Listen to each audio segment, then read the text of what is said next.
Hello' friends, আৰু এটা নতুন ভিডিঅ'ত আপোনালোক সকলোকে স্বাগতম জনাইছোঁ। আৰু মই আজি আপোনালোকক দেখুৱাম গুৱাহাটী এয়াৰপোৰ্ট। আপুনি যদি প্ৰথমবাৰৰ বাবে ফ্লাই কৰি আছে গুৱাহাটী এয়াৰপোৰ্টৰ পৰা, আপুনি এয়াৰপোৰ্টত আহি কি কি কৰিব লাগে, কি কি ডকুমেণ্টছ দেখুৱাব লাগে, গোটেইখিনি বুজাবলৈ চেষ্টা কৰিম। আহক ভিডিঅ'টো আৰম্ভ কৰোঁ। আৰু কিবা জানিবলগীয়া কথা থাকিলে কমেণ্ট বক্সত জনাব, মই আপোনালোকক ৰিপ্লাই কৰিব পাৰিম। আহক ভিডিঅ'টো আৰম্ভ কৰোঁ।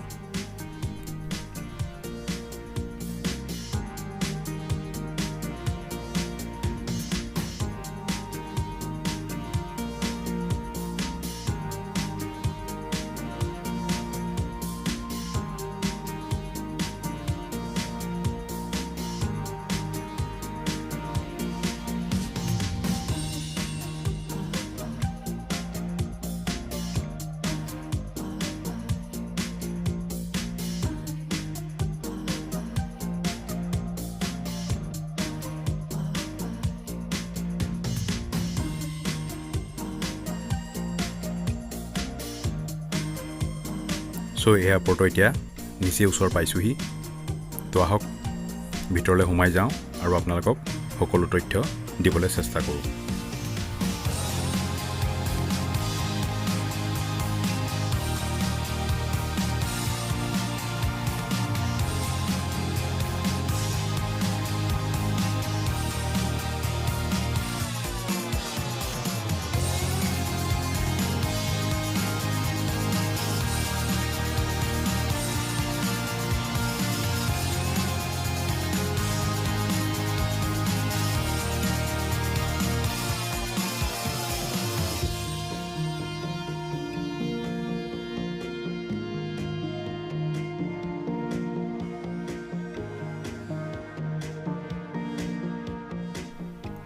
এতিয়া এয়াৰপোৰ্ট পালোহি।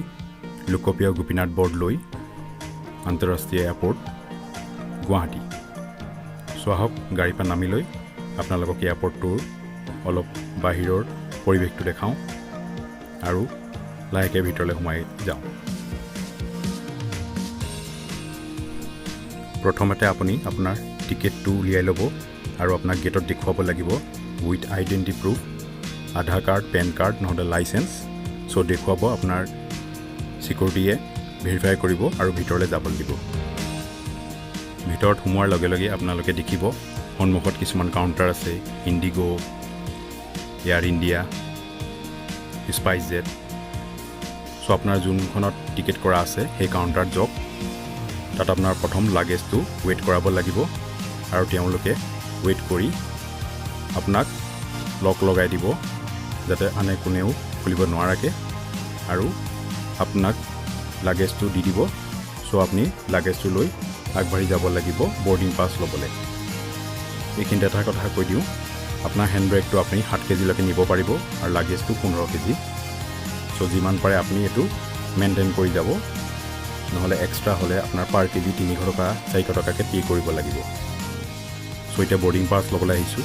ইয়াত আপুনি কাউণ্টাৰ দেখিছে, তাত গৈ আপুনি লাইন লগাব লাগিব আৰু আপোনাৰ টিকট দেখাব লাগিব আৰু যিটো লাগেজ ৱেইট কৰা হ'ল সেইটো তাত ৱেইট কৰাব লাগিব।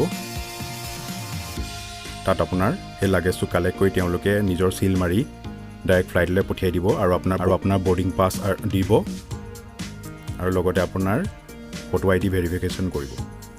আপুনি আধাৰ, পেন কাৰ্ড যি পাৰে দেখুৱাই দিব লাগিব। বৰ্ডিং পাছ লোৱাৰ পাছত আপোনাৰ টিকটত লিখা থাকিব ফ্লাইট নাম্বাৰ, কেইটাত কোনখন গেটৰ পৰা যাব। তেতিয়া আপুনি সেই বৰ্ডিং পাছখন লৈ যাব লাগিব চিকিউৰিটি চেকৰলৈ, আৰু তাত আপোনাৰ হেণ্ডবেগ চেক কৰিব। চিকিউৰিটি চেকৰ কাৰণে আপুনি যেতিয়া যাব, আপুনি লাইন পাতিব লাগিব আৰু তাত আপোনাৰ হেণ্ডবেগত থকা বস্তু যেনে purse, wallet, mobile, power bank এইখিনি গোটেইখিনি উলিয়াই দিব লাগিব। আপুনি ধ্যান ৰাখিব হেণ্ডবেগটোত আপোনাৰ বডি স্প্ৰে, পাৰফিউম সেইবোৰ যেন নাথাকে, আৰু নাইফ, চিজাৰ সেইখিনি যেন নাথাকে। সেইখিনি আপুনি আগে আপোনাৰ লাগেজ বেগত ভৰাই দিব, নহ'লে এয়াৰপোৰ্টত তেওঁলোকে ৰাখি থ'ব, কাৰণ সেইখিনি চিকিউৰিটি চেকত পাছ হ'বলৈ নিদিয়ে তেওঁলোকে। সেইকেইটা বস্তুৰ পৰা আপুনি সাৱধান হ'ব আৰু আপোনাৰ লাগেজ বেগত আগে ভৰাই দিব। সো আপোনাৰ সিকিউৰিটি চেক হোৱাৰ পাছত আপোনাৰ যিমান গেট নাম্বাৰ আছে আপুনি তাত গৈ আপুনি ৱেইট কৰিব লাগিব তাৰ পৰা আপোনাৰ যেতিয়া ফ্লাইটৰ টাইম হ'ব তেওঁলোকে এনাউন্সমেন্ট কৰিয়ে দিব আপোনালোকে যিবোৰ এনাউন্সমেন্ট কৰি থাকে সেইবোৰ শুনি থাকিব অলপ মনোযোগ দি যেতিয়া আপোনাৰ টাইমিং হ'ব আপোনাক গেটলৈ মাতি ল'ব আপোনাৰ কোটাত আপুনি আপোনাৰ টিকেটটো শ্ব' কৰিব লাগিব আৰু তাত তেওঁলোকৰ বাছৰ যোগেদি আপোনাক ফ্লাইটলৈকে লৈ যাব আৰু আপোনালোক ফ্লাইটত বহিব পাৰিব আজিৰ ভিডিঅ'টো ইমানেই ভিডিঅ'টো চাই কেনে পালে জনাব আৰু আপুনি নতুনকৈ চেনেলটো চাই আছে যদি ছাবস্ক্ৰাইব কৰিব লাইক কৰিব শ্বেয়াৰ কৰিব আৰু বন্ধুবৰ্গ আৰু পৰিয়ালৰ মাজত ভিডিঅ'টো শ্বেয়াৰ কৰি দিব ধন্যবাদ